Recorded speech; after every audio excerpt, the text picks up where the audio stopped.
Encontro Carmen parada no meio da rampa. Caf e Kof estão a olhar para a escritora, línguas de fora, como sentinelas de guarda num palácio de uma famosa imperatriz. Não estão habituados a ela e certamente que Carmen não está habituada a cães. Nunca a vi fazer-lhes uma festa. Basicamente ignora-os, exceto quando se metem no caminho e a observam daquela maneira silenciosa que os cães têm de lidar com as visitas. Carmen parece ter-lhes medo. É preciso ser-se muito sozinho para recear estes cães, acho eu. Mas os escritores são criaturas solitárias. Mesmo quando têm vidas aparentemente agitadas, encontram-se profundamente sós. Alguma coisa dentro deles há muito se partiu, e as suas vidas são uma tentativa infrutífera de arranjar o que está irremediavelmente estragado. Carmen avança então pela rampa, o rabo largo escondido pelas calças, agitando o leque na mão direita, as palmeiras da camisa ondulantes. Pela primeira vez olho para a nossa irmã mais velha e percebo que estou a olhar para um facsímile da mãe. Carmen, a menina do papá, a quem este partiu o coração ao preferir Benjamin na sua herança. Ela desvia-se dos cães como se fossem a peste negra. Abraça a mãe junto do muro. Um abraço breve, contido. Depois desaparecem as duas para o relevado, enquanto eu arrasto a Louis Vuitton. Não acho que o pai tenha feito por mal. Na morte, como em tudo o resto, foi um homem com sentido prático e era visível para ele que Ben sofria muito. A pilinha na boca do Fauzi foi só o princípio de uma longa travessia pela dor. Proteger os seus, distribuição equitativa dos bens, um pequeno extra para o patinho feio que Benjamin gastou assim que fez 18 anos, espatifando a herança em drogas, um carro destruído à beira da A5 e uma festa extravagante de aniversário. Quando éramos crianças, o pai pagara os estudos em Oxford da estrela de outra galáxia. Carmen, a grande esperança da família Campos. Eu tinha 5 anos, mas lembro-me dela ligar para casa aos domingos, do semblante inalterável do pai, sentado no escritório, escutando a voz do outro lado, a filha pródiga. Ao jantar confirmava: está tudo bem com ela. Passa-me o sal. Não me parece que o laço entre ele e Carmen fosse afetivo. Ela era o projeto de uma outra vida. Campos, o engenheiro. Campos, o homem de negócios. Campos, o dos 5 filhos.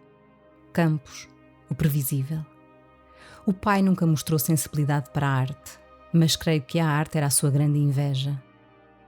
Põe mais baixo, dizia-me, quando eu descobri o White Album dos Beatles entre os discos vinil da mãe. Ou quando passava uma peça de teatro, a Antígona ou uma ópera, La Traviata, no Canal 2, e ele mudava de canal e ficava a assistir ao domingo desportivo, embora não gostasse de futebol.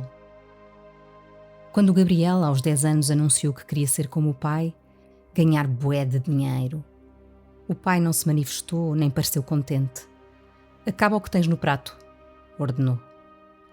Se ele soubesse, penso, enquanto arrasta o Louis Vuitton até ao quarto do fundo, o quarto da princesa, como o Neil lhe chamava, que dos 5 filhos, uma seria maestrina, outra escritora, o outro cineasta. Talvez isso lhe desse uma grande e secreta alegria. Caf vem atrás de mim. Ao lado do quarto de Carmen, a antiga garagem de Neil. Óleos, motores, bicicletas, pedaços de barcos, canas de pesca, tacos de golfe, latas de WD-40, chaves de fendas, porcas, parafusos, raquetes de ténis, bolas vazias, colchões, anzóis, anzóis, anzóis. Quando Caf ainda era um cachorro, apareceu na cozinha com um anzol no focinho. Bombas pneumáticas, um pneu continental e a famosa torradeira com o Union Jack que ao avariar-se ninguém foi capaz de deitar fora. As coisas de Neil. A garagem tinha o seu cheiro. Alguma coisa entre o vintage e a gasolina para barcos. O quarto da Carmen foi feito especialmente para ela. Uma cama de dossel com cortinas de seda. A um canto, uma velha escrivaninha e uma cadeira giratória em carvalho maciço. A ideia de Neil era que Carmen escrevesse ali os seus melhores livros, mas creio que ela nunca usou aquela escrivaninha. Costumava pôr ali os livros, roupa ou nécessaire, os chapéus de abas, os pares de óculos escuros. O quarto de Carmen era o contraponto do meu Blutner. Que calor! Insiste ela e entra no quarto. Pouso a mala na cama feita de lavado. Ela tira os óculos escuros e o chapéu e põe-os em cima da escrivaninha. À porta do quarto, Caf está de língua de fora, arfante. O que é que se passa com ele? Pergunta Carmen, mãos na cintura, olhos na piscina. O Caf? Quer entrar na garagem. Não, diz ela, irritada. O Benjamin, Dita. Está drogado, aposto. Apetece-me dizer-lhe que eu também estou. Cannabis indica, um ansiolítico da natureza. Ele esteve em tratamento, Carmen. Se apareceu alguém? Diz indignada e ignorando-me. Quantos livros vendi? O rapaz é um consagrado inútil e ainda tem a distinta lata de me confrontar. Através da porta de vidro vê-se o relevado. Agora a mãe transitou para este lado da casa e debruça-se sobre as roseiras. Rosas amarelas. Lentamente, a mãe vai usando a tesoura em redor dos calos e dos espinhos. Vai levar tempo, digo eu. Carmen está de costas. O rabo está cada vez maior. Parece uma cantora de ópera. Há pessoas assim. Não comem quase nada, mas o corpo assumiu aquelas dimensões. Recusa-se a ceder, só aumenta. Finalmente ela volta-se. E tu, a trabalhar? Nem por isso. Oh, Dita, claro que estás a trabalhar. Abre a mala Louis Vuitton e do interior tira um MacBook dourado. Por alguma razão misteriosa, o computador combina com aquilo tudo. Ando a estudar uma peça para a nova temporada. Confessei. Brahms. Oh, eu adoro Brahms. Desvia o olhar para a piscina, faz um jogar. Pergunta. Aquilo é uma gaivota em cima de um lagarto? Durante o workshop de Holly Butler, a maestrina explicou-nos que a complexidade de Geistliches Lied era resolvida pela inversão do cânon, em que os baixos dão um mote à frente dos contraltos. Butler fechou os olhos e escutou o tema na sua cabeça, movendo as mãos longas perante a plateia de alunos da Royal Academy of Music, marcando os últimos compassos e evocando os compositores que Brahms estudou ao escrever em contraponto, até ao momento supremo em que a linha dos tenores cresce, gloriosa, no segundo molto crescendo, assinalando a visão beatífica do anjo que entra, e demorando-se a eternidade de um segundo, logo parte, deixando na sua esteira a melancolia da nossa mortalidade. Dita! Ouço. Abro os olhos. Carmen segura o computador com as duas mãos e observa-me com um ar preocupado. Hã? Estavas de olhos fechados? Não estava, não. Oh, Dita! Suspira ela. É um crocodilo. Corrijo. Carmen está a ficar com o lábio inferior descaído, igual à mãe. Caf ladra. Ela lança-lhe um olhar matador. Abre a porta da garagem. O cão entra no sarcófago das coisas de Neil. Daí a pouco sairá, satisfeito, língua de fora. Os cães adoram cheiros antigos, coisas esquisitas, aquilo que os humanos rejeitaram. Quando volto ao quarto, Carmen está sentada na cama. Abriu o portátil, a mancha branca do processador de texto brilha no ecrã. A mãe está agora a tratar das rosas que florescem sobre o muro de pedra, os braços envelhecidos esticados, Koff ao seu lado. No ecrã, a mancha de texto é diferente da habitual. De relance parece o formato de uma peça de teatro ou um guião de cinema. Temos que falar, diz Carmen. Há muitos anos ela tinha uma daquelas máquinas elétricas, uma Olivetti talvez. As palavras empilhadas na página, algumas apagadas com corretor branco. Lembro-me de ficar tão impressionada que a minha irmã fosse capaz de escrever tantas páginas com tantas palavras. Eu e Ben éramos uns miúdos, mas a estrela de outra galáxia era já uma mulher, e fazia questão de nos lembrar disso sempre que a mãe nos levava ao apartamento que Carmen alugara com a sua parte da herança. Olhava com desprezo para Ben, indiferente naquela idade aos 3.000 contos que o pai lhe deixara, e ralhava-lhe. Não mexas nisso, senta-te, cala-te, vais deixar nódoas no sofá. etc. Dedicava-lhe uma persistente e malévola indiferença, e Ben sentava-se no sofá e levava as pernas ao peito, os sapatos sobre o tecido, mini ataque de histeria de Carmen.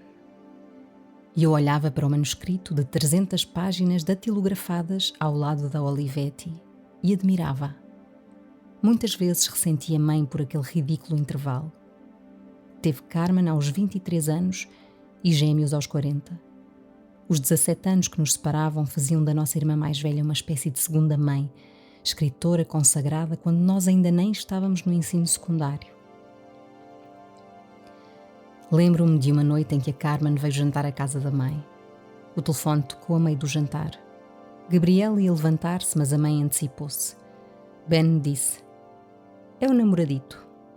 Carmen pousou os talheres e ríspida disse-lhe: "Mete na tua vida, parvalhão." Chamava-lhe nomes muitas vezes. Ele quis responder, mas ela persistiu. "Se não fosses tu, isto não tinha acontecido." Benjamin baixou o rosto e engoliu o agravo enquanto a mãe regressava do telefonema procurando esconder um meio sorriso.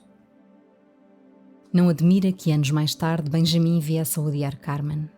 Depois do que aconteceu com Tony, o meu irmão tornou-se zangado, reprimido, frustrado. A espiral da sua decadência começara, ninguém seria capaz de a travar, nem ele próprio. "Não quero conversar", digo, e saio do quarto. "Rita?" Ouço o som da voz de Carmen a perder-se pelo corredor. Atravesso a sala. As dracaínas parecem envelhecidas, como se não respirassem. Sem querer, dou um pontapé numa das cadeiras tulipa de Saarinen e digo um palavrão. Ao subir as escadas, descubro que estou cada vez mais alinhada com Ben. Tudo o que a mãe e o pai deram aos primeiros filhos, sobretudo à Carmen, foi o que faltou aos últimos. Aos 40, uma pessoa já não tem a mesma disponibilidade, nem paciência. Para que ter filhos com essa idade, então? Para aumentar a história da negligência? Não é que a mãe algum dia tenha sido paciente ou tolerante. O pai cumpria essa função ao seu modo silencioso. Sem ele, a negligência cresceu. Passámos a estar por nossa conta, pelo menos até Neil ter reaparecido. Os 4 anos de solidão com a mãe foram quase fatais. E Neil entrou nas nossas vidas por necessidade absoluta. Porque se não houvesse entrado, creio que Ben não estaria vivo. E eu há muito estaria internada num hospício. Bato a porta do quarto. De repente estou furiosa. Furiosa com Ben por ter aparecido, mas na verdade estou furiosa com a mãe e furiosa também por estar furiosa. Desenho um acorde estranho ao piano. A música salvou-me. Nesses tempos e agora. Toco outro acorde dissonante. Ouço os latidos dos cães. Olho pela janela e vejo Cafa correr disparado em direção às roseiras e a enfiar o focinho nos arbustos. As rosas vermelhas agitam-se. E a mãe a correr pelo relevado. "Caf! Caf! Ai, a nossa vida! Ai, a nossa vida!" E castiga o cão com uma palmada. O vento que se levanta bruscamente. A sensação de que naquele final de julho não haverá paz, mas sim guerra. Olho para a pauta. 8 compassos escritos. Depois, na parte superior, do lado direito, o meu nome. Benedita M. Campos. Falta um título. E sem pensar muito, sabendo que mais tarde mudarei para qualquer coisa mais sóbria, escrevo: Canção dos Cães e das Rosas. Descubro 5 minutos mais tarde que a caixa japonesa está vazia. Primeiro fico ansiosa. Não quero confessá-lo a mim própria, mas estou dependente da cannabis para dormir. Depois fico apreensiva e então zangada porque sei exatamente onde está a erva. Comecei a fumar quando Ben foi internado em Sintra. Muitas noites acordava a chorar. Ia para o sofá onde ele tinha dormido naqueles dias que passou em minha casa e descobria ainda o cheiro dele nas almofadas. Chorava desalmada. Lembro-me do pai choroso na reunião das famílias anónimas que perdera o filho e ainda assim passava todos os dias à sua porta, como se um milagre qualquer fosse devolver-lhe o rapaz. Às vezes penso que sempre soube que ele morreria, dissera o homem que não havia maneira de salvá-lo. E por isso passo à porta dele todos os dias, porque se continuar a fazê-lo, o meu rapaz, apesar de morto, continua vivo. Ben deixou um par de ténis sujíssimos em minha casa. Nunca fui capaz de os deitar fora. Quando desapareceu da clínica, fui-me abaixo. Um dos meus coralistas percebeu o meu estado lastimoso e deu-me 3 bulbos da sua Maria Joana medicinal. Era um tenor de 60 anos que sofria de cancro. Desde então abandonou o coro e depois morreu. Mas deixou-me o seu legado e passei muito tempo envolta numa bruma de cannabis que, enquanto apaziguava a minha dor, ampliava tudo o resto. Alargava o espaço da música, as suas tonalidades e harmonias. Quando saio do quarto para descer as escadas, já estou outra vez furiosa. Talvez por causa disso desapercebo-me da comoção lá embaixo. Repito na minha cabeça o que vou dizer ao ouvido de Ben. Devolve-me a erva ou faz a tua vida no inferno. Alternativa. Ben, estou tão mal. Se não me devolves a erva, não sei o que faço. Porém, antes de chegar ao patamar, os gritos, a voz da mãe ríspida e autoritária, a voz de Ben meio rouca, o ladrar contínuo dos cães. No jardim, o cenário é catastrófico. Caf está completamente fora de si, o focinho esticado para a frente e ladra sem parar ao T-Rex, que por sua vez ladra furiosamente a Ben. O T-Rex é um Jack Russell de orelhas sempre descaídas, cão pequenino, metade do tamanho de Caf, mas estupidamente ágil e de presas afiadas, que detesta Ben. Ben está encostado ao muro, perto das rosas, a fumar um cigarro. A mãe está a tentar aquietar o labrador e Gabriel está ao telefone. A merda do teu cão, diz Ben, olhando para Gabriel. Cala-te, Ben, diz a mãe, tentando apertar o focinho a Caf com as 2 mãos. O T-Rex só é amoroso quando está sossegado. Assim que abre a boca, mostra um conjunto de presas que fazem lembrar um lobo, em versão diminuta. Uma vez li num artigo da internet que os Jack Russell Terriers são a raça de cães com maior probabilidade de atacarem os humanos e que a razão dessa agressão é a resposta ao medo. Por alguma razão, Benjamin amedronta o T-Rex e o T-Rex irrita-o. Uma péssima receita. Quando Gabriel encontrou o cão, no ano seguinte à morte do Neil, as objeções foram imensas. Trouxe-o para um almoço de família e a primeira coisa que o cãozinho fez foi morder Caf e transmitir-lhe raiva. Nessa altura, Ben era DJ num clube qualquer cavernoso e começara a usar drogas pesadas. Tinha o aspecto andrajoso de quem não dorme nem toma banho há dias. E envolveu-se numa discussão terrível com o Gabriel, que foi estúpido o suficiente para confessar que o animal já passara por 3 famílias e na última destas quase mordera uma criança de 2 anos. A discussão acabou em gritos e insultos e o T-Rex, para defender o recém-proprietário, ladrou a Ben durante 1 hora. Tornaram-se inimigos mortais. A merda do teu cão, porra! Faz uma oferta hoje, diz Gabriela ao telefone. A mãe consegue arrastar o Caf, mas o T-Rex não desiste. Rosna, ladra, o corpo pequeno todo inclinado para a frente em pose de ataque iminente. Na piscina, o crocodilo vagueia à brisa, que entretanto se levantou. Uma brisa morna, típica de julho, que se prolonga pelas noites e que eu detesto. Lá fora, o Porsche cinzento claro, matrícula inglesa, em que o Gabriel e o cão chegaram. O cão está com medo, digo, mas ninguém me ouve. Gabriel! Grita a mãe. Mas é tarde demais. Quando Gabriel desliga o telefone, já o T-Rex avançou para Ben, que dá um pontapé no Jack Russell. E não é um pontapé leve. É uma biqueira com a ponta dos ténis. O cão voa 1,5 metros e cai na piscina. Filho da... grita Gabriel, enquanto o bicho ladra de susto e de dor.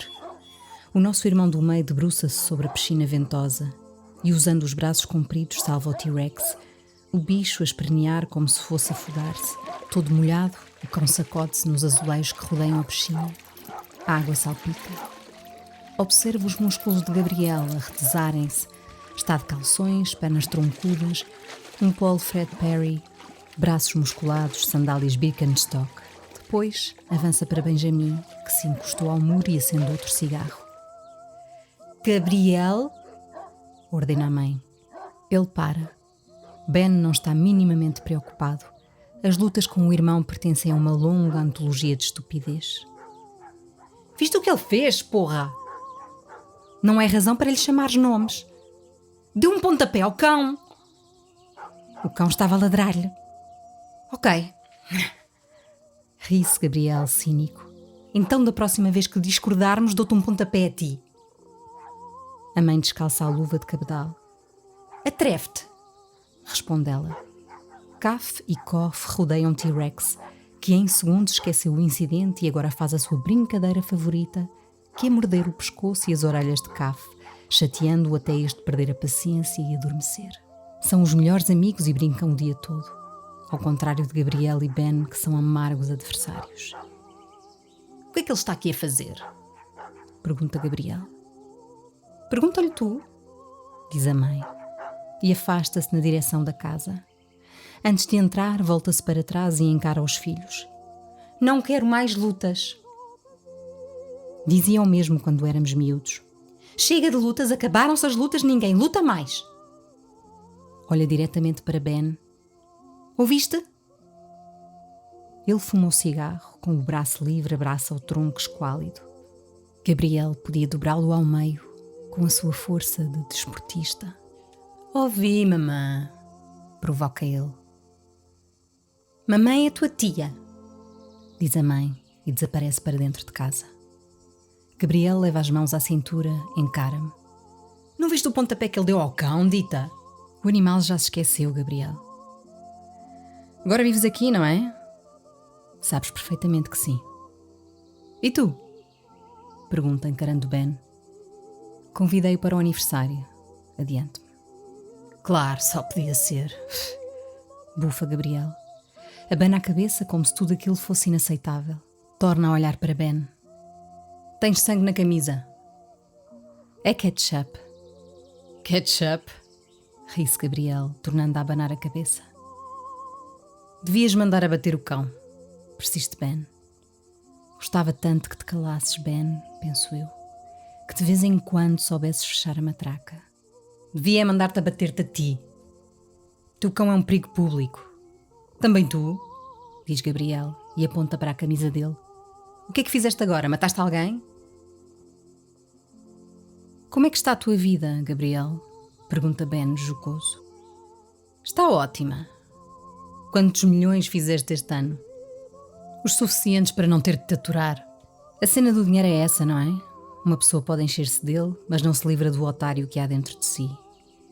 Cuidado com a língua, adverte Gabriel. Já chega, digo eu deste lado da piscina. Gabriel tem os olhos postos na piscina e não diz nada. A tensão é insuportável, como uma fuga de Mozart. Ao mesmo tempo que quer que aquilo termine, secretamente também quer ver onde vai parar. A inveja é lixada, diz Gabriel. Ben dá outro bafo no cigarro. As nuvens baixaram sobre o mar e produzem um efeito escarlate. A lua é visível em pleno dia. Eu pagava para não ter a tua vida, diz Ben. Só que não tens dinheiro para isso.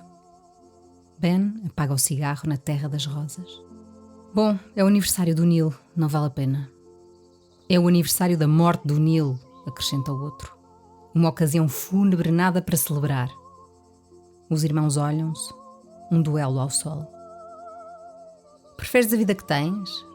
Insiste Gabriel.